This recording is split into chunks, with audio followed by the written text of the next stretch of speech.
ஸ்லீவை cut பண்ண போகிறோம். இந்த மாதிரி ஃபஸ்ட்டு போட்டுக்கலாம்.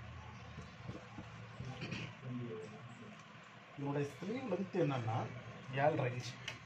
கீழே ஒரு 1/2 இன்ச், மேலே ஒரு 1/2 இன்ச் விட்டு 8.5 இன்ச்சில் நம்ம ஒரு மார்க் பண்ணிக்கலாம்.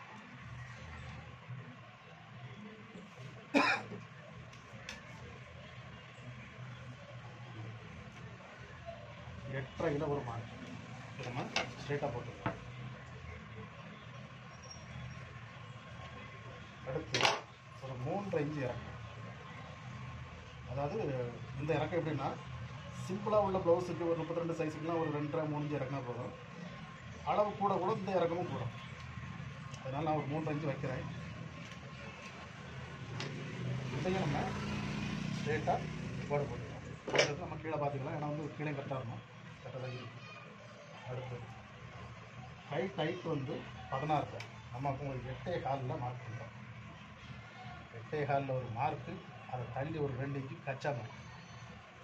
இப்போ கை குழி 18 இருக்குது. அப்போ ஒரு 9.25 இன்ச்சு வரணும். கரெக்டாக 9.25 இன்ச்சு வருது. அடுத்து இங்கேருந்து ஒரு 2.5 இன்ச்சு தள்ளி இருக்குது. இதில் ஒரு மார்க் பண்ணிட்டு இந்த மார்க்குக்கும் ஸ்கேலை வச்சு நேரே கோடு போடணும். அப்போ வந்து அந்த ஷேப் வந்து கரெக்டாகும். அடுத்து நுனிக்கை எவ்வளோ இருக்குன்னா 15.5 இன்ச்சு. அப்போ நம்ம 7.25 அதில் பாதி வைப்போம். 7.25 வச்சு எக்ஸ்ட்ரா 2 இன்ச்சு கச்சா. சரி, இனி இந்த 2 கோட்டையும் நம்ம போட்டுக்கலாம்.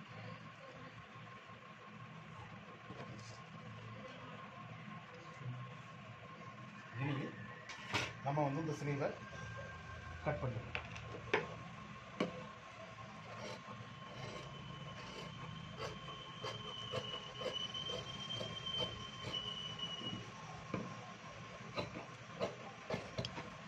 கட் பண்ணிட்டு இதையும் நம்ம கட் பண்ணி தனித்தனி ஆகிடலாம். அடுத்து என்ன பண்ண போகிறோம்னா, அதுக்கு முன்னால் இதில் சென்டரில் கரெக்டாக சடுக்க அடிச்சிடும். அடுத்து இது இந்த மாதிரி வச்சு ஏற்கனவே மார்க் பண்ணது மேலே வச்சு இதில் வந்து லைட்டாக ஒரு 1/2 இன்ச்சு போல் இறக்கி ஷேப் எடுக்கணும். 2 பக்கம் வர்றதுக்கு ஷேப் எடுக்கணும். இப்போ நம்ம அதை ஞாபகம் வச்சு வைக்கணுங்கிறதுக்காக இதில் ஒரு கட் மார்க் போடுறோம். இது வந்து ஃப்ரண்ட் பீஸ். அடுத்து இந்த பொருளை பார்த்து எடுத்தோம். இது வந்து பேக்கு, இது வந்து கிராஸ் கட்டிங்கோட ஃப்ரண்ட்டு, இது வந்து இந்த பட்டி. இது பார்த்தீங்களா, இதை விட இது வந்து 1 இன்ச்சு கூட இருக்கும். நம்ம டாட்டு பிடிக்கும்போது கரெக்டாக வந்துடும். அடுத்து இது வந்து ஸ்லீவ். ஒரு அளவு ப்ளவுஸோட கிராஸ் கட்டிங் ப்ளவுஸை நான் உங்களுக்கு கட் பண்ணி காட்டியிருக்கேன். இதை மாதிரி நீங்களும் ட்ரை பண்ணி பாருங்கள். நம்ம வீடியோவை தொடர்ந்து பாருங்கள். நல்ல பயன்களை அடைங்க. நன்றி, வணக்கம்.